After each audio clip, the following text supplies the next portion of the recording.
So now they're running into chemical shortages, which one of the persons there was like, yeah, if you can forward buy, I don't care what it costs you now, you forward buy it, or there's a possibility you might not get it. I mean, they always say there's a possibility, but the way I interpreted it was you buy it at any price because next year it's not available. And I'm thinking, all right, what is that list? Oh, it's everything. It is literally everything of a chemical or a fertilizer that goes into the farming process. Here's front page Zero Hedge. The food crisis of 2023 is going to be far worse than most people would dare to imagine. I don't know if he's talking about us because we imagined it for some time now, and here it is. And I do welcome you this morning, this afternoon, or this evening, wherever you live on this beautiful blue planet. I got some exciting information to share tonight. I was presenting at a dairy conference in Nashville.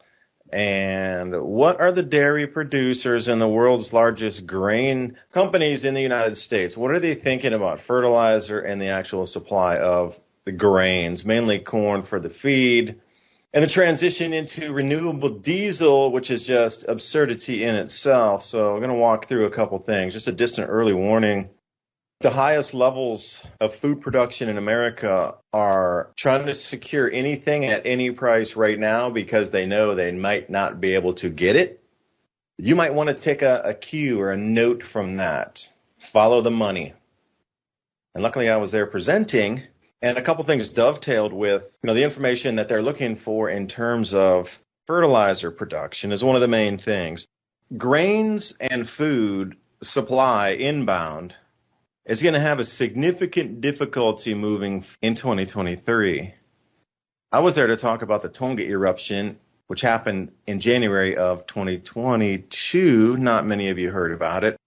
We had this massive eruption from Tonga, which was at least twice as high with the ash ejecta into the atmosphere as Mount Pinatubo, which cooled the Earth 0.7 degrees Celsius. Well, this is on par to cool it around 1.5, possibly 2 degrees Celsius. So I marched through all the temperature data on all these South American countries experiencing record cold, coldest September, coldest June, July. And you could really see the onset as the months are progressing. The cooler temperatures are actually visible in the temperature data record now.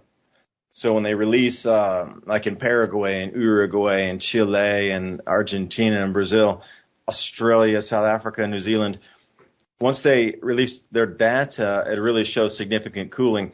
I was really shocked. Chile in some areas is 5 degrees Celsius cooler than the averages over 30 years right now. And, the crop guys were there. They're like 5C. That's a zero yield out of there. He's like even 3C is a significant almost. You'll be happy to get anything at all. Anything.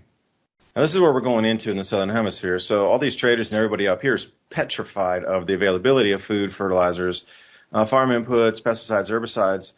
But at the same time, they're like, okay, we'll just see what happens in the Southern Hemisphere. This is a let's see, because that's kind of the way the market moves. Is all right, we know it's atrocious up here.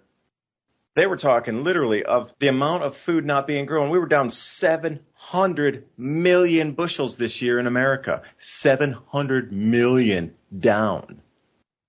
So I wasn't unaware of this in the pipeline. So we had a supply chain guy that was really deep into. That's all they do is shuttle barges for grain down the Mississippi and on rail. Like usually they'll get the grains in the Midwest, but everything's failed. So they're way over in Ohio buying grain, trying to move it across the states. But not enough labor in the rail supply. So they're constricted there. They can't move. Barge traffic's locked up across the Mississippi River. They say it's going to take until, April or so for any of this, if it were to, under perfect circumstance, wind its way out and let the supply chains function correctly and evenly again. That's what we're looking at. And that's what these heads of the largest dairy farms in America that provide your milk, your whey, your protein powders, onward for baby formula, etc. And they were marching through all the things that are about to be affected. Now, some of the stuff with the cattle genetics is this crazy one, too, because they were talking about methane reductions, because, the whole methane thing, they're trying to demonize the dairy industry and the cattle industry. It's too much methane. Sheep got to go in Australia, New Zealand.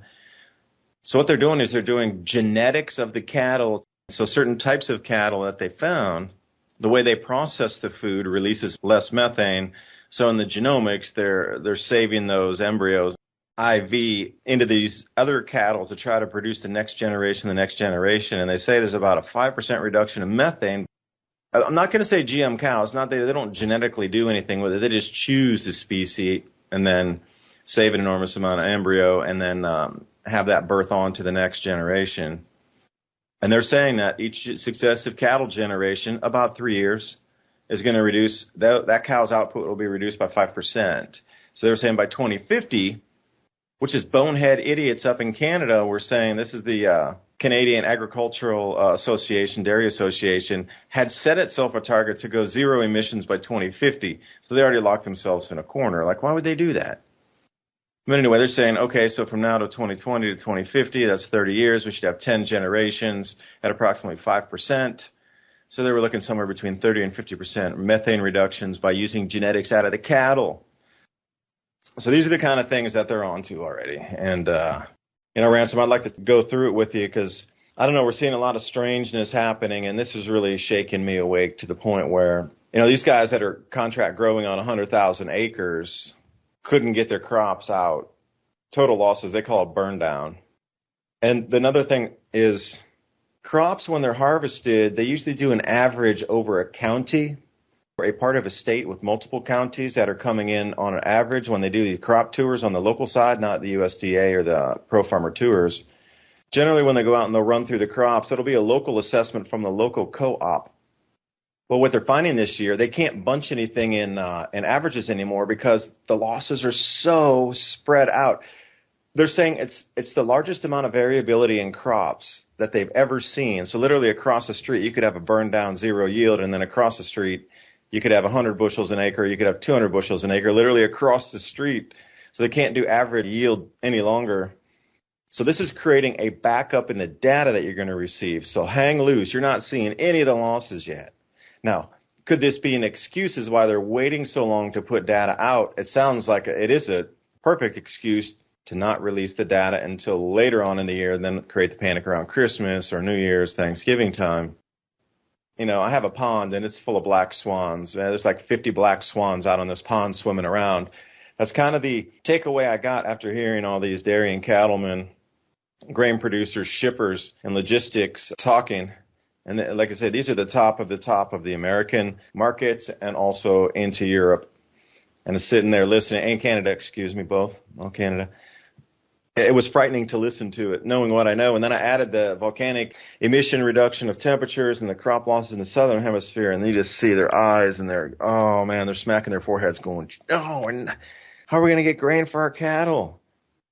And then this goes into the whole lease lands thing. And I don't know, man, there's so much to digest after that. I was almost numb to see what's coming. Really, it was numbing to see how much damage there's been in the agricultural industry that's not being reported on. It is, it's still taking me another day to just realize, put into realization and take notes and figure it all out because it is catastrophic. Anyway, Ransom, I'm rambling, and thanks for joining me tonight. I'm here with Ransom Godwin. What are you seeing in the world? Like, we're going to frame it as turds in the punch bowl now. Your move. You going to fish that one out or what? No, I'm not an apple bobber kind of guy. I don't know. I'll stay away from the turd in the punch bowl. That's how you get COVID. I never. That's funny. No, I'm just kidding. It's the same old news. And you know what? A little bit, I'm feeling like Nostradamus because we've had these discussions before, and I put out a couple predictions. One of them would be that, 2023, obviously, we've been talking about that's going to have a bunch of food problems. Here's front page zero hedge. The food crisis of 2023 is going to be far worse than most people would dare to imagine. I don't know if he's talking about us because we imagined it for some time now, and here it is. The naysayers that were kind of saying, it's doom and gloom and fear porn and all that. Well, now it's all catching up. The global food crisis is a term that everybody's using in all of the countries because it is a real situation. It's not make-believe. It may have been created. It may have started out fictional, but now it's completely nonfiction there. 2023, is it going to be far worse than most people would dare to imagine? Well, I imagined it pretty bad. I hope it's a lot better than that. But here's some other predictions that we talked about. Remember, I said that this year would be the first year that they put publicly battle droids on the field in war situations. So that has now happened. The Netherlands has deployed 4 armored ground robots or unmanned ground vehicles. And this is just a little step into that to get you used to the idea that some of these conflicts that I'm sure are about to sprout into new areas are going to be somewhat unmanned. It's ironic that Elon Musk put out that cheap $20,000 robot that could barely walk. It looked like he could kick it over. They have much better stuff than that, and so does DARPA. They're all going in this direction of AI, and I've said it many times. Part of the project for a new American century outlined by 2025, we would have a completely AI Air Force. And if you've been paying attention to recent events, a lot of the military or traditional military people that were in careers have recently left not only the Air Force, the Army, the Marines, the Coast Guard, etc.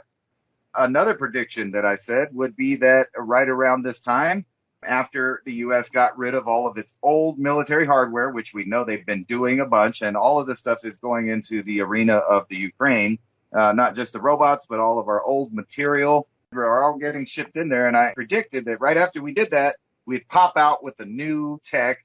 And here it is right here, the Northrend Grumman, if I could talk right. And they're not the only company, but all of these military companies are about to show their new toys that they have. So Northrend is about to put out the replacement for the B-2. This is supposed to be a game changer, according to them.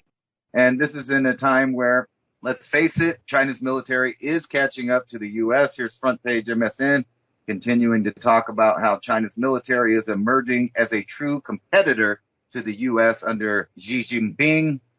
And they go on to talk about how many millions of service members that they have. But not just that, they have just completed and shipped out their third aircraft carrier. And this third one is the first to be designed and built in China.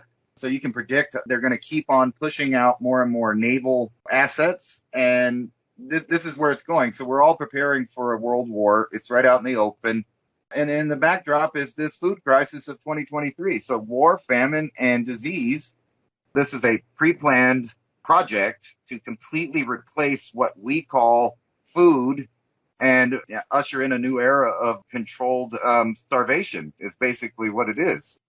Getting people used to eating these rations. We've talked about it, but it's all coming true right now. It's not a story. It's not going to be, in the future. It's not something we have to worry about for later. It's all coming together right now in real time, and you can see it. People are openly admitting that they are causing war, famine, and disease for the good of the planet. That's my translation. So no telling, what card they're about to play, but they're all big and they're all negative. So if somebody's out there waiting for this one single event that's going to change the world, let me tell you, there have been millions of little events over the past couple of years that have already irreparably changed the world. So let me address a couple of those points on what I had learned and listened to over the last 4 days. Now, in my presentation, I was talking about electrical demand in Europe has nowhere remotely reached the peak demand that will occur in November, December, January, February. Now, there is a cycle in electrical usage that you can see it going back as far as they've kept data in Europe. The periphery seasons like spring and fall, people are not running the AC too much. They're not running the heater too much. It's like that Goldilocks temperature zone for a good 4 months, maybe 5 months of the year. You get those 2.5 month blips on both sides of the winter and the summer. Summer's not so warm, depends on where you are. You might not even need to run the AC. You can run fans. But as we move forward into what is beginning right now, so as we come into the end of November, they're starting to spike up. December, January is the ultimate peak rate along with February, and then it starts to drop off. The thing is, those who were trying to obtain fertilizers have come to the realization that there will not be any coming out of Europe at all this year. None.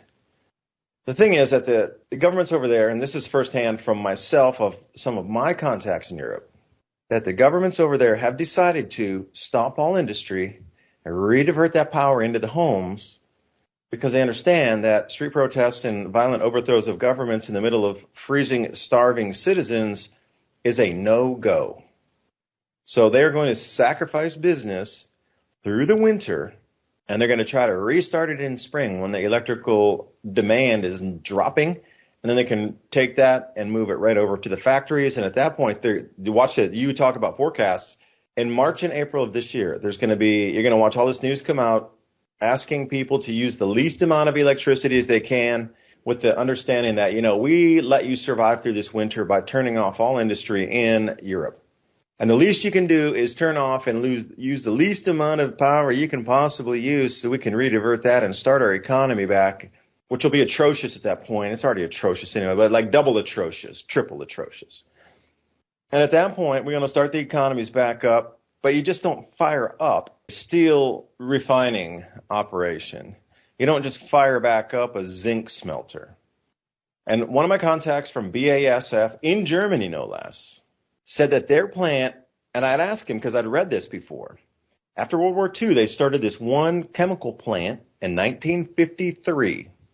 It has never shut even one day. Now, from the original plant that they built, it is now 6 square miles.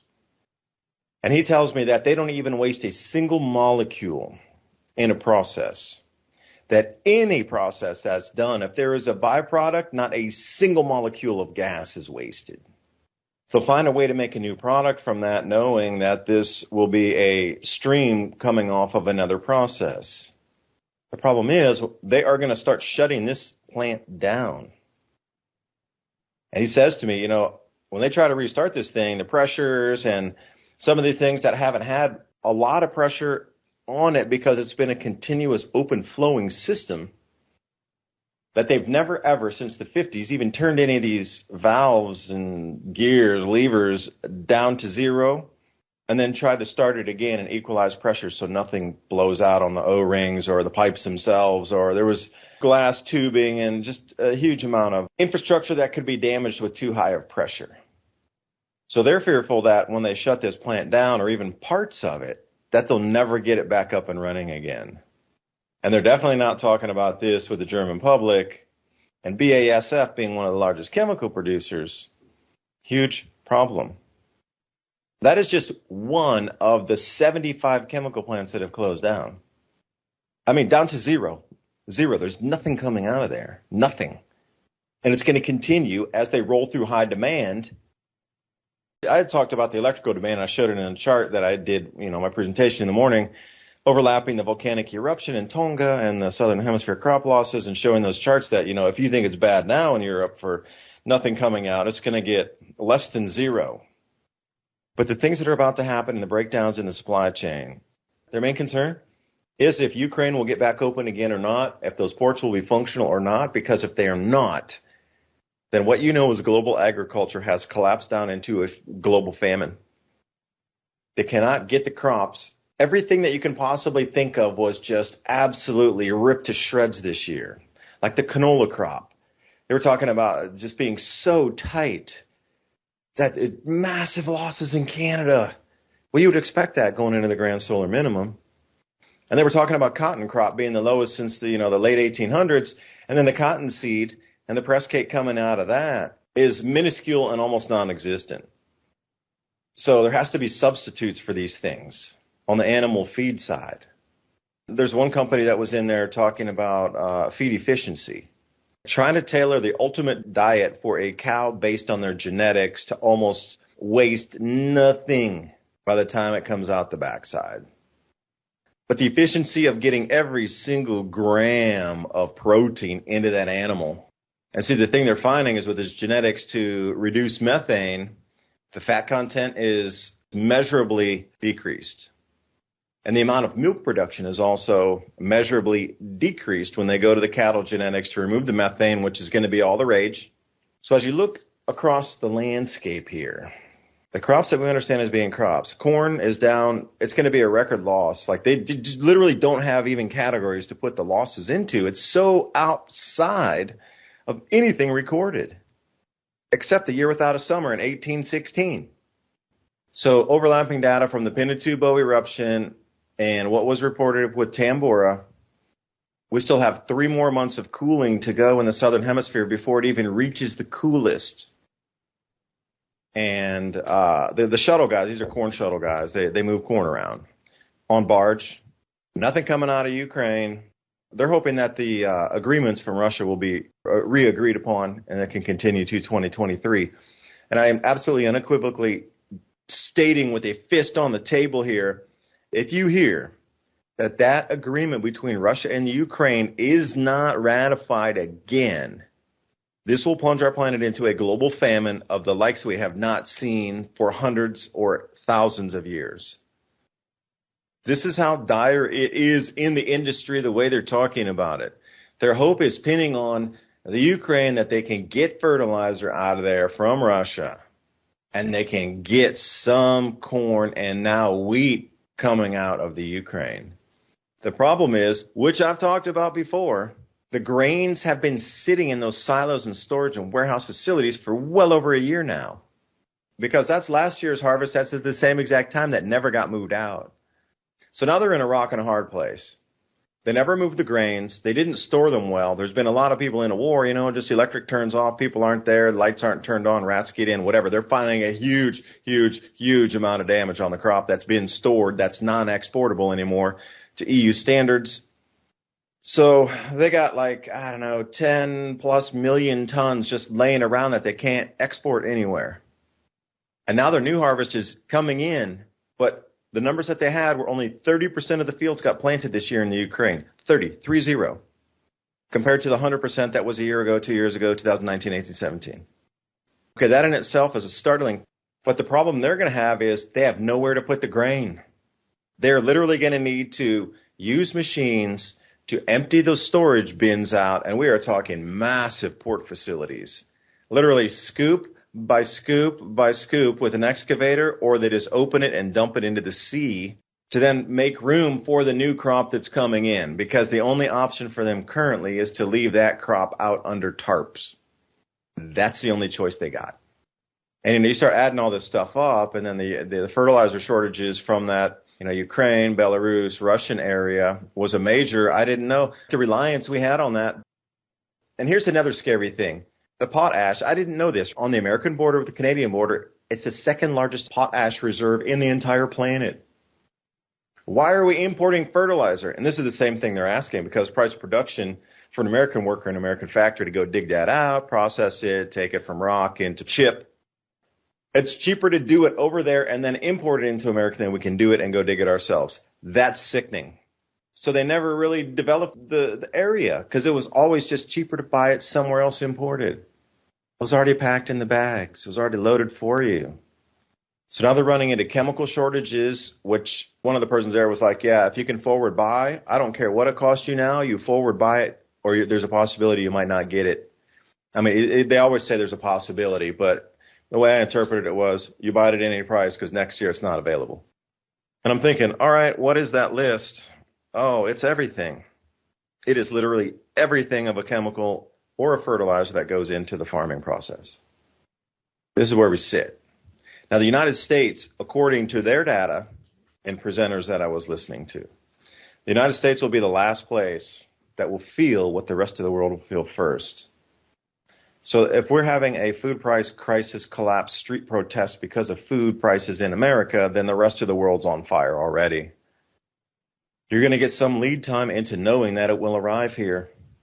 We're already seeing street protests in, 30 countries across the world at the moment about food pricing. At least 30. There's only 198 countries in the world, and 30 of them are battling on streets because their food's too expensive. Like at some point, it's going to roll to 50 countries, and the next it'll be at 100 countries, which will be half the planet. Like once you see that 50% rollover, we have very little time in the United States to prepare, because it will come here last. We have the most land. We can do everything ourselves, but it was just so cheaper to do it elsewhere. Everything manufacturing, processing has just been let to die on the vine out here in America. It's been since the Clinton era, and they were talking about how things were outsourced down to Mexico and everywhere else. We have a very viable agricultural industry here that we could produce ourselves with our own fertilizers, and if we could have our own chemical factories, but the greens are yapping, not in my backyard. And with the steel plant shutdowns in Europe, that means that the tines and different kind of disc hyros and replacement parts, they're talking about how much stuff breaks. Everybody in there is Do you have a disc harrow break and that needs to be repaired? And everybody raised their hand every single year. And they can't get steel. They're like, we're already out of the repair parts. That's the whole thing too, is the equipment repair parts, the shortages that are everywhere too. They literally can't get like those round discs that plow the field to repair. So they're going to have a gap. Okay. They may be running, 100-foot wide, but you might have one or two gaps in there where the disc isn't, and it's just going to leave a gap. So then they're going to reduce yield off of that because there's a gap. It can't plant, it can't till, it can't rip. Drills too. They're like talking the drill bits. Every time they're drilling these seeds into the soil, those things are plugging up, cracking up, breaking, bending all the time. Like again, if you don't have a driller to go in there and like set that seed in, then what? These are the very real problems that are here with us and most technologically advanced in many ways agricultural business on the planet. And we sit here at this edge of catastrophic collapse. And that whole Bill Gates thing, if I might follow up and add with one last point here, Ransom, is Bill Gates thing, and we see him buying land. He owns 250,000 acres of land. He's one of the largest, or is the largest agricultural land holder. But if you look at the tens of millions of acres in America, that's really just a pittance. It's nothing. Unless you start to look at the water rights involved with those purchases. He is not buying farmland. He is buying the water rights in regional areas that has to go through his gate first before the rest of the growing areas will get it. And that's what his purchases are about. And I would encourage everybody out there to take a look at the amount of farmland Bill Gates has purchased in each state. And there's many, many maps of this. And then you can drill down by state and look where the water rights are held and where these rivers flow through. And every single 100% of his ownership land will be an aquifer or a river flowing through the property at, I wouldn't say even the start point. It would be more at the catch point where it starts to really fill itself. And if you turn that off, you're turning off a main line. He's not really worried about the small tributaries coming in to fill lakes, rivers, dams, estuaries, etc.